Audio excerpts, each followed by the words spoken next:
Welcome to the podcast about investing in startups, where existing investors can learn how to get the best deal possible. And those that have never before invested in startups can learn the keys to success from the venture experts. Your host is Nick Moran, and this is The Full Ratchet. Welcome to another special release of Investor Stories. On this installment, the experts discuss a startup that they did invest in, what the key factors were that led to yes, and how that investment has worked out. Here's the segment called Why I Invested. For this installment of Why I Invested, we have Imran Ahmad of OTA Ventures. Imran, can you walk us through a situation where you did decide to invest, what the key factors were that led you to yes, and how that investment has worked out so far?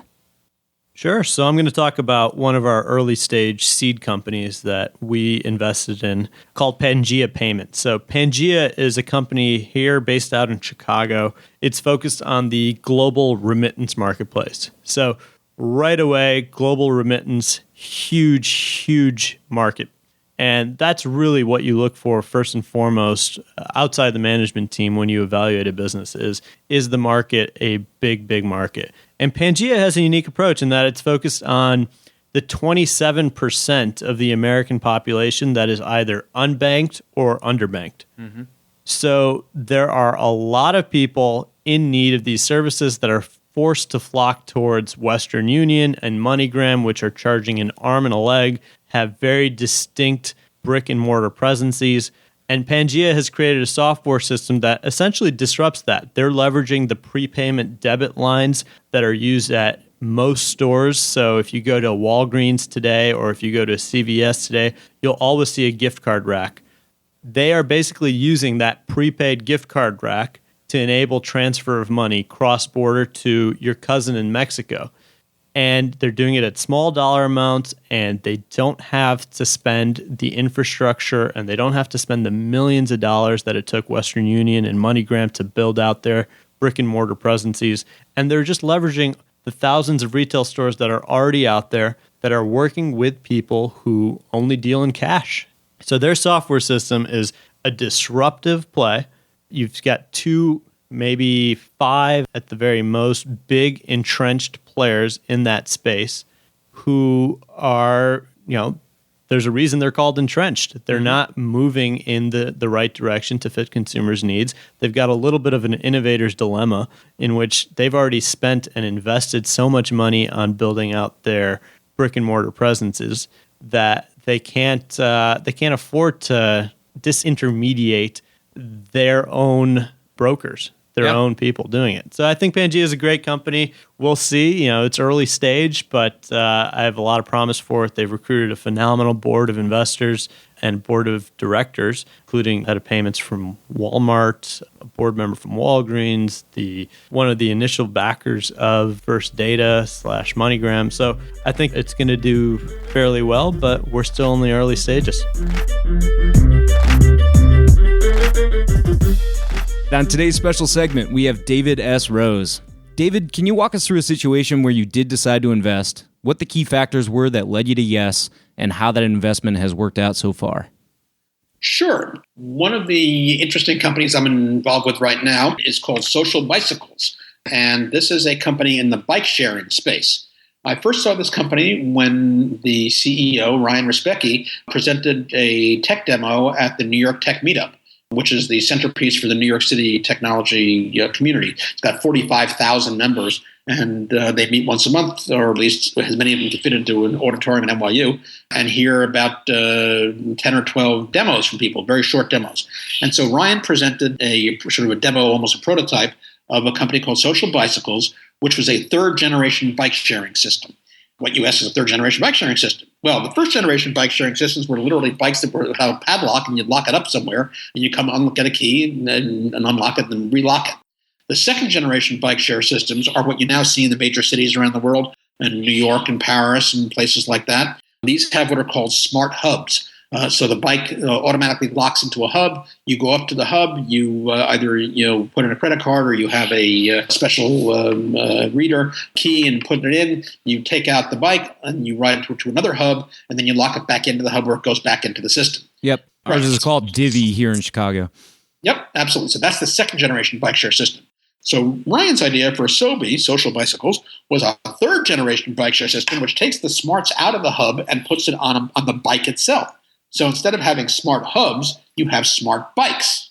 Now, what does that mean? Well, that means you have the locking system, instead of being in the hub, is on the bike itself. It's got a built-in automatic lock. The computer is on the bike. The bike's got 4G. The bike's got GPS. The bike's got all the controls to connect directly and specifically with the cloud.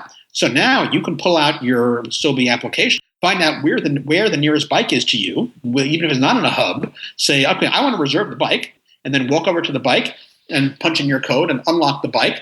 Put the rest of the lock on the bike itself. There's a little holder for it. Go to wherever you're going to pedal to, and then lock the bike back up to a standard bike rack or a hub if it happens to be nearby, and you're back in business. That's cool. And so what that effectively has done is to turn a physical bike, instead of relying on hubs and a whole infrastructure system, it turns a bike into a digital object. Because now that effectively the cloud can control the bike, that means you can do things like congestion pricing. You can do things like, oh, we've got too many bikes downtown. We got to get them uptown. So, hey, bikes today are now free. And if you pick them up uptown, ride them downtown. But, more expensive if you buy them downtown, go uptown. You can track individual through the GPS where people are actually riding their bikes and what the traffic patterns are and so on. Very, very helpful for communities and for biking. And so anyway, so I thought this was absolutely the coolest idea I'd ever seen, because my background, even before angel investing, was as an urban planner.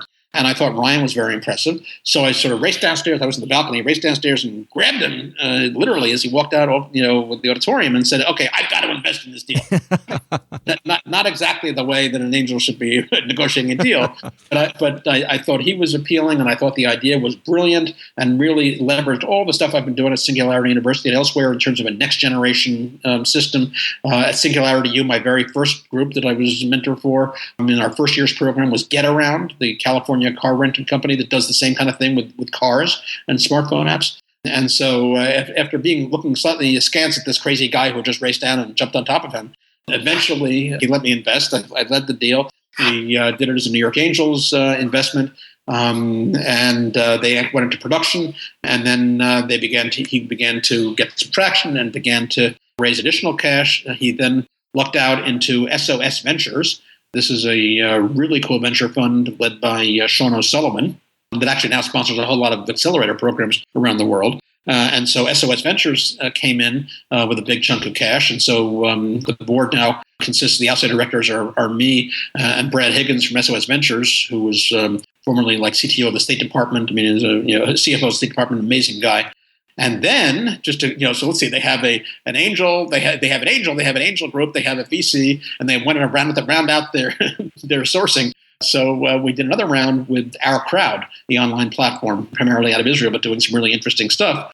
And raised nearly $1 million from Our Crowd. So now, as the perfect poster child for a scrappy startup, they've raised on a platform, a VC, an angel group, and individual angels. And the company has been executing amazingly well. I mean, they've now got bike share systems all around the country, and actually North America, including Hamilton, Ontario, both Long Beach, New York, and Long Beach, California. They've got, and the system is working. It does everything it's cracked up to be. It routinely is now, I think they're the third largest bike share provider in the country at this point.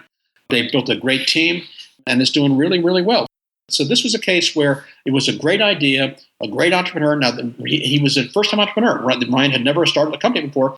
In fact, he'd never worked at a company before because he had come out of the New York City Department of Transportation, where he worked in their bike share system. So this was a lot of investors early on were sort of scared off because Ryan didn't have the background. I mean, he had driven a New York horse and carriage, believe it or not, before that. Wow. So he didn't have startup experience. But I sensed in him somebody who was really smart, really dedicated. He had his own cash in here. He had friends and family cash in here. He had gotten a long way on a little bit of resources. And I saw something in him that I really, really liked. And we call it betting the jockey, not the horse. So the combination for me of a platform play, which is what this is, based on the way the world is changing with exponentially advancing technology, which is one of my key areas, combined with an entrepreneur in whom I had real faith, pushed it over the edge, and it's been a pleasure since then. On today's special segment, we have Tom Tungus. Tom, can you walk us through a situation where you did decide to invest, what the key factors were that led you to yes, and how that investment has worked out so far? Absolutely. So I'd highlight a company called Looker, which is a business intelligence company based in Santa Cruz. And it's founded by this great guy named Lloyd Tabb, who himself has a remarkable career. He actually wrote the first application server in the mid-90s and sold it to Netscape, and then went to become a serial founder at a handful of different businesses, Looker being the last one. And we first heard of Looker because we were investors in an e-commerce company called ThredUp, which sells secondhand clothes. And so now they process like 20,000 items of clothing a day. So it's a very operationally intense business. And I think they were the first Looker customer. And I'll never forget, the first time I saw all this data about the warehouses that we were operating in a board meeting. So the ThredUp CEO, the board asks James, who's the CEO at ThredUp, a question about, hey, what's going on inside of our warehouses? And James pulls up Looker. And it was a revelation. And that was the first time we'd heard about it. And then not long afterwards, a friend of mine who was VP of product at Hotel Tonight emailed me and said, hey, we just installed Looker, and our sales teams have gone from unprofitable to profitable overnight because now they understand exactly what they need to do in order to achieve their targets, right? Wow. And so I immediately reached out to Lloyd, and we set up a meeting. And he'll tell you this moment where he's 5 minutes into the pitch, and there's like a light bulb that goes off in my head. He shows me why Looker is so different, right? And it has this beautiful technology underneath. It's got this modeling technology, which is a huge differentiator.